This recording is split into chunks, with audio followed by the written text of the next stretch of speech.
Hello guys, welcome to Problem Mania. In this video we are gonna deal with a very good and classic problem of projectile motion. We will solve this question by a very unique and very different approach. So let's start. So here is the question. A stone is projected from a point on the ground in such a direction so as to hit a bird on the top of a telegraph post of height h and then attain a height 2h above the ground. If at the instant of projection the bird were to fly away horizontal with uniform speed, find the ratio of the horizontal velocities of the bird and the stone. So here I made a rough diagram of the question where point O denotes from where the stone is thrown to the bird and point A denotes where the bird starts its motion in the horizontal direction and point B denotes where the stone hits the bird as said in the question, and this is height h and this is the maximum height of the motion attained by the stone is 2h. And let's assume the velocities, horizontal velocities of bird is to be v1 and stone is to be v2. So now let's start the solution. So as we know that projectile is a parabolic path, so I can assume that this path to be as y is equals to kx square, where k is a parameter. K is a parameter. So now I am gonna plot the graph of y is equals to kx square on axis. So it is a parabola like this, a vertical parabola. The equation is y is equals to kx square, where k is a parameter. Now after plotting this on axis, I will mark the position of the stone and the bird. So I have done nothing here but just made the figure reverse and plotted it on axis. So the stone will be at O, so O comes here at t is equals to 0, and bird will be at A at t is equals to 0, and this is point B. So I have just marked the position on the graph, and this graph shows the position of both at any time t. So I have just marked, and now let's assuming that this distance is equals to x1, this distance is equals to also x1. As we know that the parabola is a symmetric function, so the distance here is also equals to the distance the other side, and it is also x1. And let's suppose this distance be x2, because this is the distance of stone from axis. And also we know the horizontal velocities of bird and stone, which is v2 and v1. So now we are gonna find the value of x1 and x2.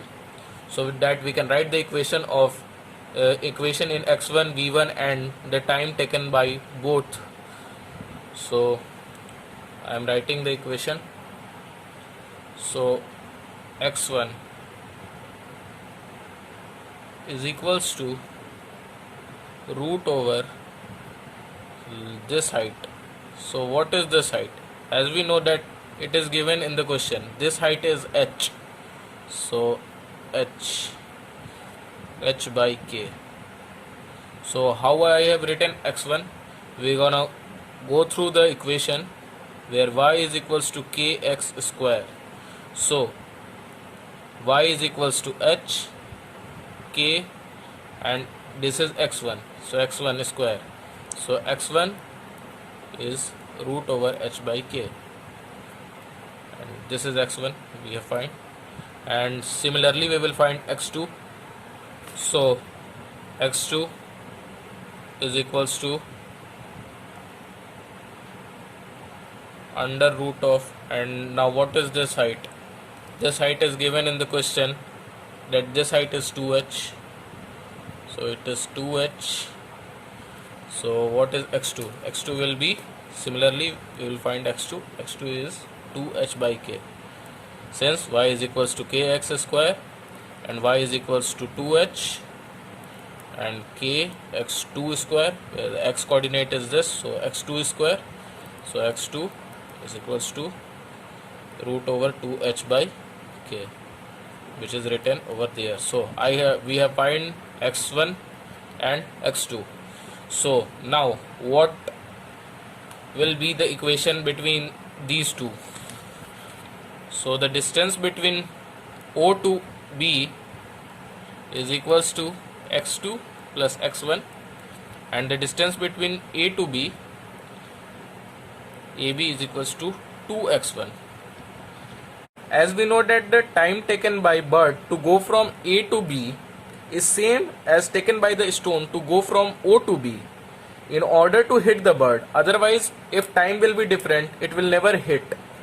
So the time will be same for both bird and the stone. So x2 plus x1 is equals to the horizontal velocity of stone is v2 and the time is t, let's suppose t, which is same for both bird and stone.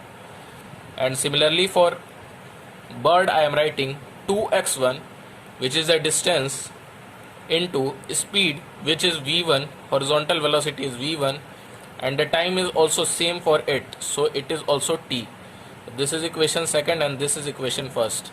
So I am dividing the equation 1 by equation 2. So dividing equation 1 by 2, we will get x2 plus x1 by 2x1 equals to v2t by v1t, and after cancellation t, and we know the value of x2 and x1, so we'll put it in. So what is the value of x1 and x2? So the value of x2 is 2h by k and x1 is root over h by k, and the value of 2 root over h by k, which is equals to v2 by v1, the required answer which you have asked. So here I am seeing that h by k, h by k, h by k. So v2 by v1 you have got root 2 plus 1 by 2. So you have got the v2 by v1, the required answer. So you have seen that this question can be solved by mathematics actually, as we made a very unique approach to this question. So if you liked our video, then subscribe our channel. Thank you.